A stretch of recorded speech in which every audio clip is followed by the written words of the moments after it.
Saviez-vous que toutes les 6 minutes, une personne de plus de 60 ans est victime d'un accident vasculaire cérébral qui aurait pu être évité? C'est une statistique qui glace le sang. Mais derrière ce chiffre, il y a une grand-mère qui ne racontera plus d'histoire, un père qui ne pourra plus se promener dans son jardin, une vie qui bascule en un instant. Et le plus terrible, ce qui m'a poussé à allumer cette caméra aujourd'hui avec une urgence que j'ai rarement ressentie, c'est qu'une nouvelle vague de recherche révèle que beaucoup de ces tragédies sont directement liées à 4 types de médicaments d'usage extrêmement courant. Des médicaments que vous avez très probablement en ce moment même dans votre armoire à pharmacie. Prescrits avec les meilleures intentions, mais dont le danger caché éclate aujourd'hui au grand jour de manière alarmante. Si vous avez plus de 60 ans, ou si vous vous occupez de vos parents, je vous demande de rester avec moi. Je n'exagère pas en disant que ce que je vais partager peut littéralement sauver une vie. Parce que l'un de ces médicaments, que des millions de personnes considèrent aussi inoffensif qu'un verre d'eau, pourrait être en train d'augmenter de façon drastique, parfois jusqu'à tripler, le risque silencieux de subir un accident vasculaire cérébral, aussi appelé AVC ou ictus. Je suis Chloé Puty, docteur en biologie de la santé et spécialiste en longévité. Au cours de mes 15 années de recherche, j'ai vu à quel point la bonne information au bon moment fait la différence entre une vieillesse active et une dépendance tragique. Aujourd'hui, nous n'allons pas parler de théorie, nous allons parler de science, d'études publiées dans des revues prestigieuses et d'une connaissance que, malheureusement, beaucoup de professionnels de santé n'appliquent pas encore par manque de temps ou de formation continue. Je vais vous révéler quels sont ces 4 cavaliers de l'apocalypse pharmaceutique pour le cerveau des seniors. Et plus important encore, quelles alternatives sûres vous pouvez et devez discuter avec votre médecin. Le dernier de la liste est le plus surprenant et, sincèrement, celui dont l'utilisation abusive me révolte le plus. Accompagnez-moi, car la connaissance n'est pas seulement un pouvoir. Dans ce cas précis, c'est une protection pure et dure. Mais avant de commencer, permettez-moi de vous expliquer très simplement ce qu'est un AVC. Imaginez que votre cerveau est une ville animée. Vos neurones sont les maisons et les entreprises. Vos artères sont les autoroutes qui livrent l'oxygène et les nutriments, le carburant essentiel pour que tout fonctionne. Un AVC survient lorsque le trafic sur l'une de ces autoroutes s'arrête brutalement. Cela peut arriver pour 2 raisons. La plus courante est l'AVC ischémique. Un caillot de sang bloque une artère, créant un embouteillage monstre. Privées de carburant, les maisons de cette zone, les neurones, commencent à mourir en quelques minutes. La deuxième raison est l'AVC hémorragique. Une de ces autoroutes se rompt. Le sang inonde les tissus cérébraux, endommageant tout sur son passage. Dans les 2 cas, c'est une catastrophe.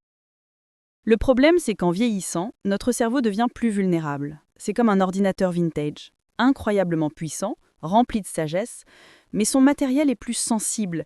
Il ne traite plus certaines chimiques de la même manière qu'avant.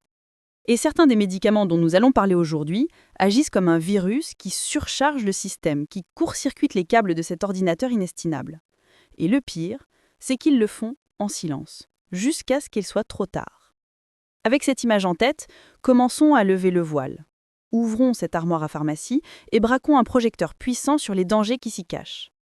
Le premier groupe de médicaments est peut-être le plus populaire dans tous les foyers. Ce sont les anti-inflammatoires non stéroïdiens, les AINS.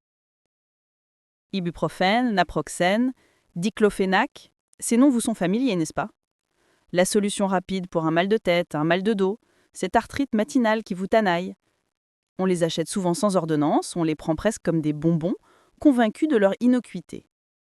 Et c'est précisément là que réside le danger, dans leur fausse apparence d'innocence. Pour une personne jeune avec un système cardiovasculaire robuste, un ibuprofène de temps en temps n'est pas un problème majeur. Mais pour une personne de plus de 60 ans, surtout si elle en prend quotidiennement pour l'arthrose ou l'arthrite, l'histoire change radicalement. Il cesse d'être un allié pour devenir un saboteur. Mais comment une chose aussi commune peut-elle être si dangereuse? Ce n'est pas un seul mécanisme, c'est la tempête parfaite de 3 actions simultanées. Le premier, c'est l'augmentation de la pression artérielle. Pensez à vos artères comme un tuyau d'arrosage. Les AINS poussent votre corps à retenir du sodium et de l'eau, ce qui augmente le volume de sang dans le tuyau. En même temps, ils peuvent rendre les parois de vos artères plus rigides. Le résultat? Plus de liquide forcé à travers un tuyau plus étroit et plus dur. La pression explose.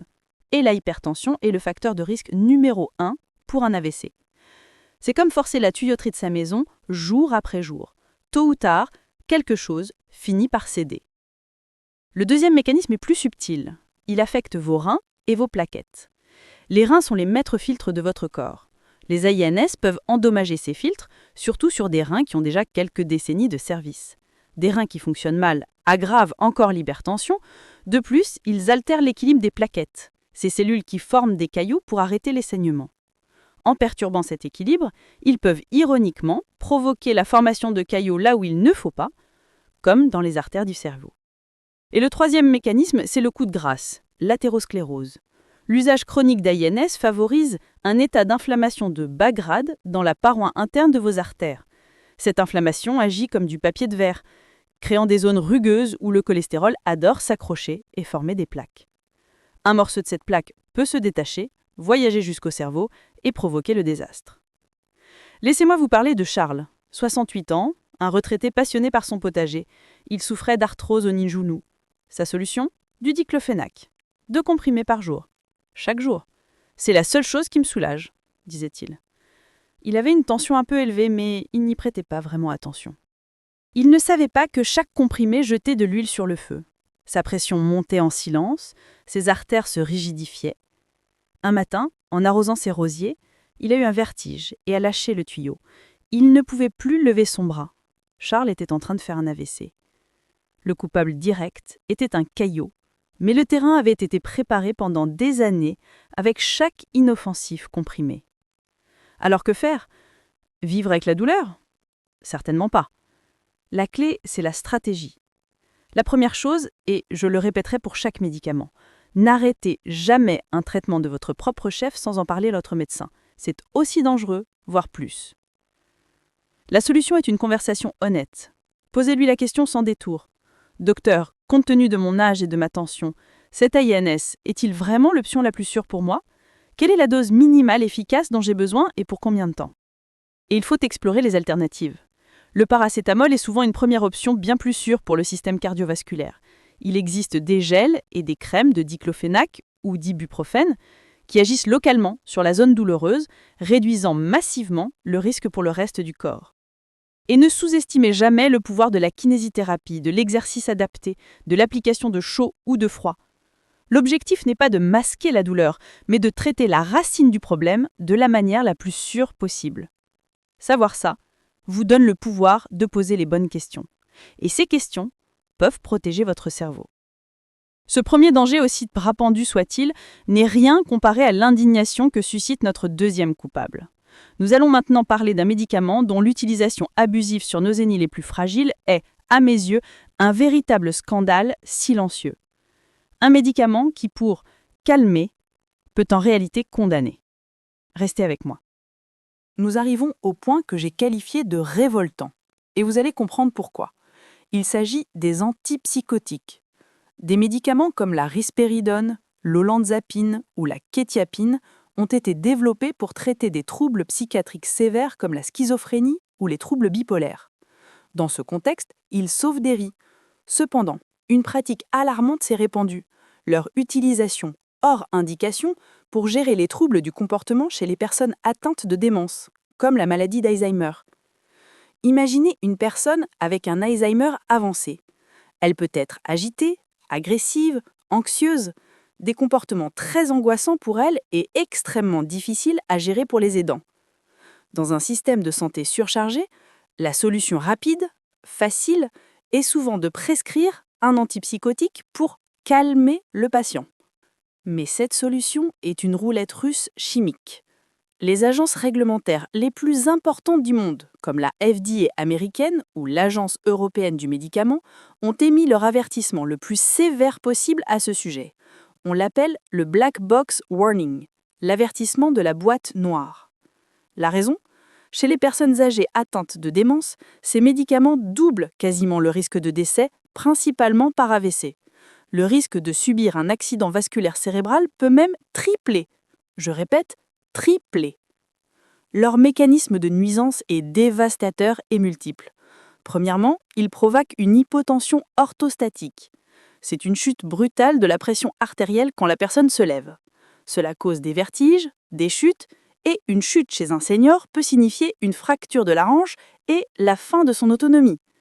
Mais en plus, cette chute de pression signifie que pendant un instant, le cerveau ne reçoit pas assez de sang. Répéter cela jour après jour prépare le terrain à un AVC. Deuxièmement, ils peuvent causer des ravages sur le rythme cardiaque, générant des arythmies qui favorisent la formation de caillots prêts à voyager directement vers le cerveau. Et troisièmement, ils provoquent un syndrome métabolique brutal. Prise de poids, augmentation du sucre dans le sang, du cholestérol. En quelques mois, ils peuvent induire un diabète galopant, qui, comme nous l'avons vu, est un poison pour les artères. L'histoire d'Elena, 80 ans, atteinte de démence, est tragiquement courante. Elle était de plus en plus agitée la nuit. Son fils, épuisé et désespéré, a consulté un médecin qui lui a prescrit une faible dose de risperidone. Elena était plus calme, oui, mais elle était aussi somnolente presque toute la journée. Personne ne s'est rendu compte que sa pression artérielle fluctuait dangereusement. Un après-midi, son fils l'a trouvée dans son fauteuil, le regard vide, la bouche de travers. Elle avait fait un AVC massif. Le comprimé qui devait aider était devenu son bourreau. C'est la conversation la plus difficile, mais la plus importante qu'un aidant puisse avoir. Si votre proche atteint de démence s'est vu prescrire un antipsychotique, vous devez être son défenseur. Posez la question au médecin avec fermeté mais respect. Docteur, je suis au courant de l'avertissement de la boîte noire concernant ce médicament. Avons-nous absolument épuisé toutes les options non pharmacologiques ? Quel est le plan pour essayer de réduire et d'arrêter ce médicament dès que possible ? Parce que la vérité, c'est qu'il existe des alternatives. La première ligne de traitement pour l'agitation dans la démence ne devrait jamais être un médicament. Elle devrait être d'enquêter pourquoi cette personne est agitée. A-t-elle une douleur qu'elle ne peut pas exprimer ? Une infection urinaire ? A-t-elle peur ? S'ennuie-t-elle ? Les interventions comportementales sont la clé.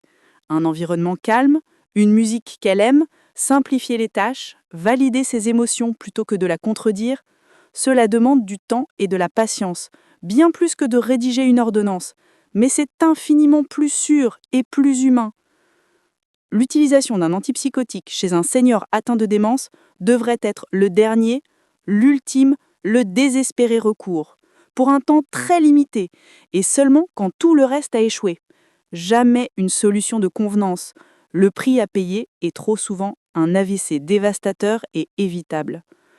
Protéger nos aînés de ce danger est un devoir moral. Passons maintenant à un problème beaucoup plus intime, mais dont la solution médicamenteuse la plus courante cache un lien tout aussi sinistre avec le cerveau. Un lien qui affecte directement le messager chimique de notre mémoire. Le troisième groupe de médicaments est un ennemi silencieux, car il s'attaque à un problème dont on parle peu par pudeur. La vessie hyperactive ou l'incontinence urinaire. Pour millions de seniors, la peur d'une fuite limite la vie sociale et l'autonomie. La solution proposée est souvent un comprimé, un médicament de la famille des anticholinergiques. Des noms comme l'oxybutinine, la toltérodine sont courants. Ils promettent de redonner le contrôle, et ils fonctionnent. Mais ce que peu de gens vous expliquent, c'est leur connexion directe avec la santé de votre cerveau. Pour comprendre, il faut parler de l'acétylcholine. C'est un messager chimique, un neurotransmetteur absolument essentiel. Il est vital pour la contraction des muscles, y compris celui de la vessie. Mais il est aussi crucial pour la mémoire, l'apprentissage et la fonction cognitive. C'est l'huile qui lubrifie les engrenages de la pensée. Les anticholinergiques, comme leur nom l'indique, bloquent ce messager. Dans la vessie, cela relâche le muscle. Problème résolu. Sauf que non, parce que ces médicaments ne sont pas des missiles à tête chercheuse. Ce sont des bombes à fragmentation. Ils entrent dans votre sang, voyagent dans tout votre corps et arrivent au cerveau. Et là, ils bloquent aussi l'acétylcholine. Le premier, le plus connu, est le déclin cognitif. Leur usage continu est associé à un risque accru de démence. Les patients se plaignent de confusion, de brouillard mental, de mauvaise mémoire, de somnolence. Ils mettent ça sur le compte de l'âge, sans soupçonner que c'est le comprimé pour la vessie qui est en train d'éteindre les lumières dans leur cerveau. Mais le danger va plus loin. Le lien avec l'AVC est sinistre. L'acétylcholine aide aussi à réguler le flux sanguin cérébral. En le bloquant, ces médicaments peuvent empêcher les artères du cerveau de se dilater correctement lorsqu'elles ont besoin de plus d'oxygène. Cela peut créer des zones de bas débit, préparant le terrain à un AVC ischémique. Laissez-moi vous raconter l'histoire de Marthe, 75 ans, veuve et très active. Elle a commencé à souffrir de vessie hyperactive, la peur de voir un accident l'enfermer chez elle. Son médecin lui a prescrit de l'oxybutynin, au début un miracle. Mais au fil des mois, ses enfants ont remarqué qu'elle était plus oubliette, plus confuse. Un jour, en se levant de son canapé, elle a ressenti un vertige terrible et s'est effondrée. Elle avait fait un AIT, un accident ischémique transitoire, le mini-AVC, qui est souvent le dernier avertissement avant la catastrophe. Quand les médecins ont examiné sa médication, le lien est devenu évident. Le médicament qui lui avait rendu sa vie sociale était en train de menacer sa vie tout court. L'histoire de Marthe est un signal d'alarme. Si vous prenez un médicament pour l'incontinence, agissez. Encore une fois, ne l'arrêtez pas brusquement. Vérifiez si votre médicament est un anticholinergique. Si c'est le cas, prenez rendez-vous avec votre médecin. La question clé est « Docteur, je suis inquiet des effets de ce médicament sur mon cerveau. Existe-t-il des alternatives plus modernes et plus sûres ?» Et la bonne nouvelle, c'est que oui, il y en a. Il y a une classe plus récente, les agonistes bêta-3, comme le mirabegron. Ils agissent par une voie totalement différente qui n'interfère pas avec l'acétylcholine. Leur profil de risque est bien meilleur. De plus, n'oubliez jamais les thérapies non pharmacologiques. Les exercices de Kegel pour renforcer le plancher pelvien font des merveilles. La rééducation de la vessie, avec des horaires fixes pour uriner, est aussi très efficace. Parfois, une simple réduction de la caféine, de l'alcool ou des boissons gazeuses peut faire une énorme différence. L'incontinence mérite une solution, mais pas une solution qui met votre cerveau en péril. Nous avons déjà démasqué 3 coupables. Si cette information vous ouvre les yeux sur des risques que vous ignoriez, je vous demande une chose simple mais puissante. Cliquez sur le bouton « J'aime ». Chaque like dit à l'algorithme que ce contenu est important et qu'il doit être montré à plus de gens qui en ont besoin. Et si ce n'est pas déjà fait, abonnez-vous, car le dernier médicament de notre liste est souvent perçu comme un sauveur, un miracle anti-inflammatoire, mais son usage à long terme est comme signer un pacte faustien pour votre santé cardiovasculaire. Le 4e et dernier groupe est souvent considéré comme un sauveur. Je parle des corticoïdes systémiques comme la prédnisone ou la dexaméthasone. Si vous avez déjà eu une réaction allergique grave, une crise d'asthme sévère ou si vous vivez avec une maladie auto-immune comme la polyarthrite rhumatoïde, vous connaissez leur pouvoir quasi magique. En quelques heures, ils calment une inflammation hors de contrôle et vous rendent littéralement la vie. Et parce qu'ils sont si efficaces, il est difficile de les voir comme un ennemi. Mais ce pouvoir a un prix, surtout lors d'une utilisation à long terme. Utiliser des corticoïdes par voie orale de manière chronique, c'est comme faire un pacte avec le diable. Il vous donne un soulagement immédiat, mais la facture pour votre corps est exorbitante. Et l'une des lignes les plus lourdes sur cette facture est un risque d'AVC qui monte en flèche. Le problème, c'est que les corticoïdes ne se contentent pas d'attaquer sur un seul front. Ils lancent une offensive multiple qui affaiblit toutes vos défenses. J'appelle ça la triple menace des corticoïdes. Première menace, l'hypertension. Comme les AINS, ils provoquent une rétention de sodium et d'eau, augmentant le volume sanguin. Mais l'effet est souvent beaucoup plus puissant. La pression artérielle grimpe en flèche. Deuxième menace, l'hyperglycémie. Ils augmentent le taux de sucre dans le sang en interférant avec l'action de l'insuline. Ils peuvent même provoquer un diabète dit cortico-induit. Votre corps devient soudainement diabétique et un taux de sucre élevé est toxique pour la paroi interne des vaisseaux sanguins. C'est comme baigner vos artères dans du sirop jour après jour. Ça les rend rigides, fragiles et sujettes à l'inflammation. Troisième menace, une combinaison létale. Ils altèrent le profil lipidique en augmentant le mauvais cholestérol, LDL, et peuvent rendre le sang plus épais, plus prompt à coaguler. Le scénario pour le désastre est parfait, des artères endommagées par la pression et le sucre, et un sang plus dense, prêt à former un bouchon. L'histoire de Georges, 72 ans, atteint de BPCO sévère, bronchopneumopathie chronique obstructive, l'illustre bien. Pendant des années, chaque crise était surmontée avec un cycle de prédnisone. Ça lui sauvait la vie. Mais personne n'a vraiment mis en place une stratégie de sortie. Avec le temps, il a développé de l'hypertension, son taux de sucre était toujours à la limite. Tout le monde était tellement concentré sur ses poumons que les dommages collatéraux étaient ignorés.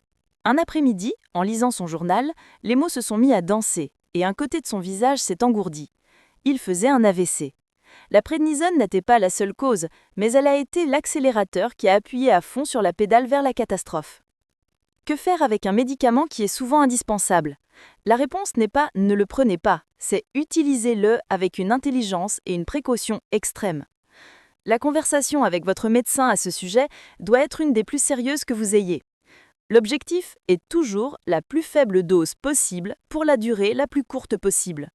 Vous devez demander « Docteur, avons-nous épuisé toutes les alternatives pour réduire ma dépendance aux corticoïdes ?»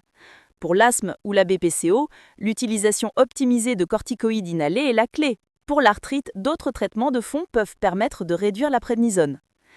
Si leur utilisation est inévitable, le plan doit être de mitiger les dégâts. Cela signifie un contrôle beaucoup plus strict de la pression artérielle, de la glycémie et du cholestérol. Cela signifie un régime très pauvre en sel et en sucre et de l'exercice régulier si possible. Il faut voir l'utilisation de corticoïdes non comme un traitement isolé, mais comme une situation d'urgence qui exige un plan de protection intégral pour le reste de votre corps, et surtout pour votre cerveau. Nous avons fait un voyage difficile, je le sais. Nous avons ouvert l'armoire à pharmacie et nous avons pointé du doigt 4 coupables qui se cachaient à la vie de tous. Les AINS, comme l'ibuprofène, le coupable innocent qui peut ravager vos artères. Les antipsychotiques, utilisés hors indication, la roulette russe chimique qui triple le risque de la pire des conséquences. Les anticholinergiques pour l'incontinence, l'intime ennemi qui peut éteindre les lumières de votre cerveau, et les corticoïdes, le pacte faustien qui calme l'inflammation à un prix exorbitant. Le message aujourd'hui n'est pas de vous faire peur, c'est de vous redonner le contrôle. Nous avons délégué notre santé à un système qui, parfois par précipitation ou par habitude, choisit la solution du comprimé facile. Mais vous n'êtes pas un patient passif, vous êtes le chef d'orchestre de votre santé. La connaissance que vous avez maintenant est votre baguette de chef d'orchestre. C'est l'outil le plus puissant pour poser les bonnes questions, pour avoir un dialogue avec votre médecin et non un monologue. Ne partez pas avec de l'anxiété, partez avec un plan d'action. Vérifiez vos médicaments, identifiez si un d'eux est sur la liste.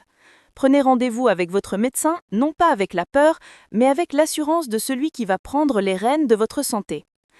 Maintenant que nous avons nettoyé l'armoire à pharmacie des menaces les plus directes pour votre cerveau, une autre question se pose. Comment le renforcer activement au quotidien? Comment le rendre plus résilient face au vieillissement? Saviez-vous qu'il existe 5 habitudes matinales scientifiquement prouvées qui peuvent non seulement protéger vos neurones existants, mais aussi en créer de nouveaux, un processus appelé neurogénèse, même après 70 ans? L'une d'elles ne prend que 3 minutes et a des effets stupéfiants sur la mémoire à court terme. J'ai détaillé ces 5 habitudes, études à l'appui, dans la vidéo qui s'affiche juste ici à l'écran. Cliquez dessus et continuons ensemble ce voyage pour une longévité pleine de vitalité et de clarté d'esprit. Merci pour votre temps et votre attention. Prenez soin de votre cerveau, c'est le seul que vous ayez. À très bientôt.